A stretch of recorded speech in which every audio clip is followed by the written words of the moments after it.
बिस्मिल्लाहिर्रहमानिर्रहीम। अस्सलाम वालेकुम नाज़रीन इकराम, मैं हूं मखदूम शहाबुद्दीन और आप देख रहे हैं मेरा फेसबुक और यूट्यूब चैनल। उम्मीद करता हूं आप सब लोग बखैर आफियत होंगे और जहां भी होंगे अपने अहले खाना समेत खुश भी होंगे और महफूज भी। नाज़रीन इकराम, इस वक्त मुल्क की सियासत में भौंचाल आया हुआ है। इस वक्त मुल्क में वो सब हो रहा है जो पाकिस्तान की 75 साल तारीख में नहीं हुआ। जिस तरह का क्रैकडाउन इस मर्तबा देखा जा रहा है और कल रात को जो 2 गिरफ्तारियां हुई हैं, इन्होंने एक नया प्रेसिडेंट सेट कर दिया है और इन 2 गिरफ्तारियों ने पूरे का पूरा सियासी मंजरनामा ही बदल के रख दिया है। यहां तक कि इमरान खान साहब भी जमान पार्क में आधी रात को खामोश नहीं रह सके। अब इस सब में एक जानिब तो ये सब कुछ हो रहा है और जो पाकिस्तान तहरीक इंसाफ नहीं छोड़ रहे उन्हें विक्टिमाइज किया जा रहा है, उन्हें आखिरी हद तक मजबूर किया जा रहा है। लेकिन वहीं दूसरी जानिब असद कैसर साहब, जिन्होंने परवेज खटक के साथ मिलकर एक प्रेस कॉन्फ्रेंस की, लेकिन उस प्रेस कॉन्फ्रेंस में असद कैसर साहब कुछ भी ना बोले। अब असद कैसर साहब ने अब तक का सबसे बड़ा सरप्राइज दिया है और अदालत पेशी थी असद कैसर साहब की। और असद कैसर साहब ने अदालत पेशी के मौके पर जो ताकतवर हैं, जो पावर कॉरिडोर्स हैं या फिर जो फोर्स कर रहे हैं आजकल लोगों को पाकिस्तान तहरीक इंसाफ छोड़ने पर, उन्हें सबसे बड़ा सरप्राइज दिया है। जबकि दूसरी जानिब असद उमर साहब भी मैदान में कूद गए हैं और असद उमर साहब ने जहांगीर तरीन साहब जो है उन्हें कहीं का नहीं छोड़ा और इस बात पर उन्होंने मोहर लगा दी है, जो बात मैं पिछले 2 दिन से आपके सामने रख रहा हूं कि जहांगीर तरीन का जो प्रोजेक्ट है, प्रोजेक्ट जहांगीर तरीन फेल हो रहा है और खातिर खा कामयाबी, जो एक बहुत बड़ी कामयाबी हासिल करनी थी, वो अभी तक नहीं कर पाया और कोई बड़ा रहनुमा जहांगीर तरीन के पलड़े में अपना वजन डालने के लिए तैयार नहीं है। 8-10 बड़ी पॉलिटिकल हैपनिंग्स है, सारी की सारी आपके सामने रखनी है। सबसे पहले मैं आपको यह बता दूं कि 9 मई का वाकया अभी भी किसी भी सूरत इमरान खान साहब का पीछा छोड़ने के लिए तैयार नहीं है और इस वाकये के अंदर हर मुमकिन कोशिश यही की जा रही है कि इमरान खान को अल्टीमेटली इसका मास्टरमाइंड करार देकर army act, official secret act दोनों लगाकर मिलिट्री कोर्ट्स के अंदर खान साहब का ट्रायल किया जाए। वजीर दाखिला राना सनाउल्लाह ने कहा है कि 9 मई के वाकयात में मुलव्विस अनासर को किसी सूरत माफी नहीं मिलेगी और घिनौने अमल में शामिल अफराद नाक से लकीरें भी निकालेंगे तो माफ नहीं किया जाएगा। और इन्होंने कहा कि जी ये सारी बातें की, लेकिन इसमें हैरत इस बात पर है कि वो सारी की सारी चीजें पंजाब पुलिस के आईजी ने बैठ के एक प्रेजेंटेशन दी है और उस प्रेजेंटेशन के अंदर उन्होंने सब कुछ वाजे कर दिया। उन्होंने बताया कि फलाने ने इतनी कॉल्स की, फलाने ने इतनी कॉल्स, नाक से लकीरें रगड़ने की जरूरत नहीं पड़ी। आधे लोगों पे आप क्रैकडाउन कर रहे हैं, जो पीटीआई के खिलाफ प्रेस कॉन्फ्रेंस कर रहा है उस पर आप क्रैकडाउन कर नहीं रहे। अगर तो ये इतना आपके लिए सीरियस इशू है और आप समझते हैं कि ये एक इंतहाई बड़ा सानेहा जिसकी माफी हरगिज कतन नहीं हो सकती, तो फिर ये सूरत हाल जो है ये बड़ी इंपॉर्टेंट हो सकती है इस सब के अंदर कि भाई आप फिर उन्हें माफी कैसे दे रहे हैं। आपको तो फिर नहीं, कोई बेशक पीटीआई छोड़े ना छोड़े, आपको उन्हें पकड़ना चाहिए। अच्छा, इन्होंने कहा कि हम हर कीमत पर रियासत की रेट को कायम करेंगे। 9 मई के वाकयात में मुलव्विस अनासर को किसी सूरत माफी नहीं मिलेगी और इन्होंने कहा कि जी ऑडियोज और वीडियोज वालों को किसी भी सूरत माफी नहीं मिलेगी। सरकशी और बगावत करने वालों को सियासत का कोई हक नहीं। यानी ये सरकशी थी और ये बगावत थी और अब इनसे राइट छिन चुका है पीटीआई से और इमरान खान साहब से कि वो इस सब के अंदर सियासत कर सके। अच्छा, खान साहब ने भी रॉयटर्स जो है उसे एक इंटरव्यू दिया है और इस इंटरव्यू के कुछ मदरजात आपके सामने मैं रख देता हूं। पाकिस्तान तहरीक इंसाफ के चेयरमैन और साबिक वजीर आजम इमरान खान ने यह तस्लीम किया है कि वो जनरल आसिम मुनीर को डीजी आईएसआई के ओहदे से हटाना तो चाहते थे। आईएसआई जिस तरह चल रही थी इस पर उनके खुद इमरान खान साहब के कुछ खदशात थे और उन्हें लगता है कि शायद इसी की नाराजगी है क्योंकि उन्होंने जनरल आसिम मुनीर को बतौर डीजीआई इस्तीफा देने को कहा था। अच्छा, ये चीज तो वाज़ेह है, इसका एतराफ करें या ना करें, क्योंकि टर्म जनरल आसिम मुनीर साहब ने अपनी पूरी नहीं की थी और वो बहुत जल्दी अपने ओहदे से चले गए, फिर उन्हें कोर कमांडर लगा दिया गया और जनरल फैज हमीद को डीजीआई से लगाया गया था। इमरान खान साहब ने कहा कि उन्हें कोई शक नहीं कि उन पर फौजी अदालत में मुकदमा चलाया जाएगा और इमरान खान साहब को जेल में डाला जाएगा। उन्होंने कहा कि क्रैकडाउन के पीछे मुकम्मल तौर पर एस्टैब्लिशमेंट है और एस्टैब्लिशमेंट का मतलब वाज़ेह तौर पर मिलिट्री एस्टैब्लिशमेंट है क्योंकि वो अब खुलकर सामने आ गए हैं। साबिक वजीर आजम ने कहा कि पीटीआई के खिलाफ क्रैकडाउन में खुफिया एजेंसी शामिल है। उन्होंने कहा कि एजेंसी ने उनकी पार्टी के 2 सीनियर अरकान को बात बातचीत के लिए बुलाया था और जब वो वहां गए तो उन्हें बंद कर दिया और कहा कि आप नहीं जाएंगे जब तक पीटीआई से अलहदा नहीं होंगे। इमरान खान ने कहा कि उन्होंने मौजूदा बहरान से निकलने के लिए बातचीत के लिए फौज से राब्ता करने की कोशिश की, लेकिन इमरान खान को कोई जवाब नहीं मिला और उन्हें यह मालूम है कि army chief general Asim Munir उन्हें साइडलाइन क्यों कर रहे हैं। रॉयटर्स के मुताबिक जनरल आसिम मुनीर को कबल अज वक्त आईएसआई से हटाए जाने की कोई ऑफिशियल वजह नहीं बताई गई, लेकिन इमरान खान ने इंटरव्यू में यह पहली मर्तबा तस्लीम किया कि उन्हें इस किरदार से हटाया गया था।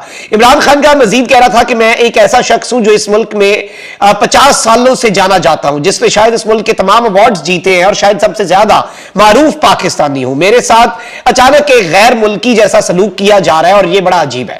अच्छा, एक जानिब ये सब कुछ हो रहा है तो वहीं दूसरी जानिब आपको पता है कि जो क्रैकडाउन है वो कितना शदीद हो चुका है। क्रैकडाउन में तमाम इखलाकियात, पाकिस्तान की तमाम नॉर्म्स, पाकिस्तान की जो एक मुआशरती इक़दार है, उन सब की धज्जियां। मियां असलम इकबाल साहब की अभी भी आप देखें कि उन्होंने बताया कि 31 मई को उनकी बेटी का निकाह था, इनकी बेटी के जहेज का सामान तक उठा के ले गए, चोरी करके ले गए और वो उन्होंने कहा कि आप फ्लैटीज होटल से जाके कंफर्म कर ले बुकिंग, या तो मैं झूठ बोल रहा हूं, और वो नहीं, मतलब वो निकाह नहीं हो सका, इस हद तक चीजें। और आप आगे ससुराल पे जा रहे हैं, पता नहीं कहां पे जा रहे हैं। हम्माद अजहर साहब एक बड़े सियासी खानदान के चश्मो चिराग है और इनके वालिद जो है, इनके वालिद से इन्होंने ये बात पहले बताई है हम्माद अजहर साहब ने कि इनके घर छापा मारा और इनके 82 साल के वालिद को कहा गया, जो कि पाकिस्तान की सियासत में अहम किरदार अदा करते रहे और टॉप के सियासतदान रहे, इनके वालिद साहब को यह कहा गया कि आपकी बेटियों को उठा लेंगे। मतलब खुदा का खौफ करें। अच्छा, रात गए जी क्या हुआ है कि हम्माद अजहर साहब का ट्वीट आया कि मेरे फादर मियां मोहम्मद अजहर, जो कि 82 साल उम्र है और जिनके मल्टीपल हेल्थ कंडीशंस हैं, सारी बात है 82 साल की उम्र में इंसान को काफी सेहत के मसाइल होते हैं, उन्हें पुलिस ने उठाकर नामालूम मकाम पर मुंतकिल कर दिया, नामालूम लोग उठाकर लेकर चले गए। इमरान खान साहब ने भी इस पर स्टेटमेंट दी और उन्होंने कहा कि मैं स्ट्रांगली कंडेम करता हूं। यह रात को तकरीबन इमरान खान साहब की स्टेटमेंट 12:30-1 बजे आई और उन्होंने कहा कि जी, और उनकी रेजिडेंस से जो उन्हें उठाया गया है, पाकिस्तान और पंजाब के सबसे रिस्पेक्टेड पॉलिटिशियन है, 82 साल की उम्र है, मल्टीपल हेल्थ इश्यूज हैं और ये फाशिस्ट रिजीम जो है ये किसी भी हद तक मोरालिटी और एथिक्स का जनाजा निकाल के पीटीआई को क्रश करना चाहती है। ये हमारी सोसाइटी का जो वैल्यू सिस्टम है उसे भी तबाह कर रहा है, जहां पर हम अपनी औरतों और बड़ों का एहतराम करते हैं। और ये जो इस हुकूमत के खिलाफ नफरत और गुस्सा उसे मजीद बढ़ावा देगा। अच्छा, इस सब के बाद इन्होंने क्या किया जी, बाद में पता चला कि जी इन्होंने इनके वालिद साहब को उठाया और उन्हें लेके गए सीआईए पुलिस स्टेशन और वहां पर उनके फोन की 1 घंटा तलाशी लेते रहे, शायद उसमें से हम्माद अजहर के कोई ट्रेसेस ढूंढने थे और उसके बाद उन्हें वापस छोड़ के चले गए। इसके साथ साथ तहरीक इंसाफ के रहनुमा है वसीम अफजल चंद और पीपल्स पार्टी के रहनुमा है नदीम अफजल चंद। इनके ज़ईफुल उमर वालिद को भी गिरफ्तार कर लिया गया और इनके बड़े बेटे नदीम अफजल चंद ने कल कुछ ट्वीट्स भी किए। ये भी काफी गुस्से में थे, इनकी हुकूमत है चंद साहब की, और इन्होंने कहा कि मैं नजफ में हूं और मेरे घर से मेरे 75 साल वालिद को गिरफ्तार कर लिया गया। और फिर इन्होंने लिखा कि मैंने अपनी अर्जी इमाम अली की अदालत में डाल दी है और साथ इन्होंने कहा कि गिरफ्तार करने वालों मेरे बूढ़े बाप को छोड़ दो, मैं आकर गिरफ्तारी दे दूंगा। मेरे बाप ने तो 15 साल पहले सियासत पर लानत भेज दी थी और इन्होंने कहा कि जिसकी अदालत में मैं बैठा हूं वो इंसाफ देता है।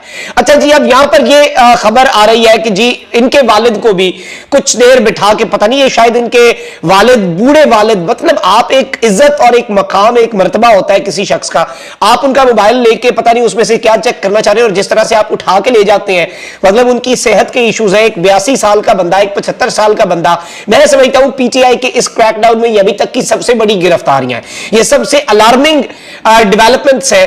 और चंद साहब जो है उनका भी नहीं है, मतलब इस मर्तबा आप देखें कि चंद साहब पीपल्स पार्टी में है, उनकी हुकूमत है, लेकिन इस वक्त और पंजाब हुकूमत बेसिकली पंजाब पुलिस उठा रही है, जरदारी साहब की पार्टी में है। जरदारी साहब के खास बंदे हैं नदीम अफजल चंद साहब और जरदारी साहब का बेटा जो है, जरदारी साहब का जो बच्चा है मोहसिन नकवी, वो बेसिकली ये सब करवा रहा है। तो इस वक्त कोई एथिक्स, कोई मोरालिटी, इस वक्त बस अनलीश हुए हैं सब और किसी भी तरीके से बंदे उठा रहे। अनफॉर्चुनेट है, खुदा पाकिस्तान को बचाएं और इस सब के अंदर ये चीजें। अच्छा, यहां पर असद उमर साहब और असद कैसर साहब की भी 2 स्टेटमेंट्स हैं, वो भी मैं आपके सामने रख देता हूं। पीटीआई के साबिक जनरल सेक्रेटरी असद उमर ने कहा है कि जहांगीर तरीन ने उनसे कोई राब्ता नहीं किया। इस्लामाबाद की जिला कचहरी में पेशी के मौके पर असद उमर ने सहाफियों से गैर रस्मी गुफ्तगू की और सहाफी ने पूछा कि क्या आप जहांगीर तरीन की पार्टी में शामिल होंगे। इस पर असद उमर साहब ने कहा कि मेरा क्या ताल्लुक जहांगीर तरीन से भाई, मैंने क्यों शामिल होना है। साहब ने पूछा कि क्या जहांगीर तरीन ने आपसे कोई राब्ता किया। असद उमर ने कहा कि नहीं जी, जहांगीर तरीन ने मेरे से कोई राब्ता नहीं किया। उन्होंने कहा कि जेल से आए 7-8 दिन हो गए, अदालतों के चक्कर लगा रहा हूं, फवाद चौधरी मुझसे वक्तन फवक्तन राब्ते में रहते हैं। सहाफी ने असद उमर से पूछा कि फैसल वाडा किस एजेंडे पर है। उन्होंने कहा कि जी ये तो आप जवाब फैसल वाडा से लें तो ज्यादा बेहतर है। अच्छा, वहीं दूसरी जानब जो सबसे बड़ा सरप्राइज दिया है, मैं पहले भी कह रहा था कि असद कैसर साहब की बॉडी लैंग्वेज को समझे। असद कैसर साहब परवेज खटक साहब के साथ एक प्रेस कॉन्फ्रेंस में बैठे, असद कैसर साहब ने एक लफ्ज भी नहीं बोला। परवेज खटक साहब अभी एंड कर रहे थे, वो उठ के भी चले गए और सबसे पहले निकले ताकि वो स्पॉट ना किए जा सके, but he was sitting with him. अब वो जिस तरह से भी बैठे, साबिक स्पीकर कौमी असेंबली असद कैसर ने कहा है कि वो तहरीके इंसाफ में ही है। इस्लामाबाद की जिला कचहरी में साफियों से गुफ्तगू करते हुए असद कैसर ने कहा कि मैं तहरीके इंसाफ में हूं और मैं चेयरमैन पाकिस्तान तहरीके इंसाफ अपने चेयरमैन इमरान खान से राब्ते में हूं। उन्होंने बताया कि आज मेरे 4 केसेस हैं। जहांगीर तरीन से राब्ते के सवाल पर इन्होंने कहा कि मेरा जहांगीर तरीन से किसी किस्म का कोई राब्ता नहीं है। और इस सब के अंदर साफी ने सवाल किया कि फवाद चौधरी पीटीआई से रहनुमाओं को लेके जा रहे हैं, आपसे कोई राब्ता किया फवाद चौधरी ने? अगर जेकेटी नहीं तो फवाद चौधरी ने ही आपसे कोई राब्ता किया होगा। तो इस पर असद कैसर ने कहा कि मैं पीटीआई में ही हूं और मैं पीटीआई में ही रहूंगा। तो ये एक बड़ी इंपॉर्टेंट डेवलपमेंट थी जो असद कैसर साहब ने भी यहां पर बात की और एक सरप्राइज दिया है। जाहिर बात है ये ताकतवरों के लिए भी और बाकी सब जो है उनके लिए भी एक बहुत बड़े सरप्राइज से ये चीज जो है, ये बात जो है ये कम नहीं है जो असद कैसर साहब ने भी कर दी है। और इस सब के साथ जो गिरफ्तारियां हो रही हैं वो भी अनफॉर्चुनेट हैं, लेकिन इस वक्त एक चीज बड़ी वाज़ेह हो चुकी है, ये डिसाइड हो चुका है कि इमरान खान का जो साथ देता है उसे निशान इबरत बनाना है, जिस तरह से मर्जी बनाया जाए, जो मर्जी किया जाए। एथिक्स, मोरालिटी, पाकिस्तान का जो एक आप कह लें कि एक सोसाइटी का एक मॉरल सिस्टम है, वो सब बालाए ताक रखकर सिर्फ और सिर्फ अपने मकासद का उसूल, ये गलत है। ये पाकिस्तान का नुकसान है, इसमें आप किसी की सियासत का नुकसान है। आप करें सियासत का नुकसान, खुल के करें, वो आपका हक है, आप करें। इस मुल्क में जिसमें आइन और कानून ना हो, जहां पे जमहूरियत ना हो, वहां पे ये सब कुछ होता है। लेकिन इस मुल्क के अंदर जो इखलाकी इक़दार है उन्हें कम अज कम आप जेपरडाइज ना करें, वो मुल्क के लिए खतरनाक है। अपना बहुत ख्याल रखिए। अल्लाह निगहबान पाकिस्तान।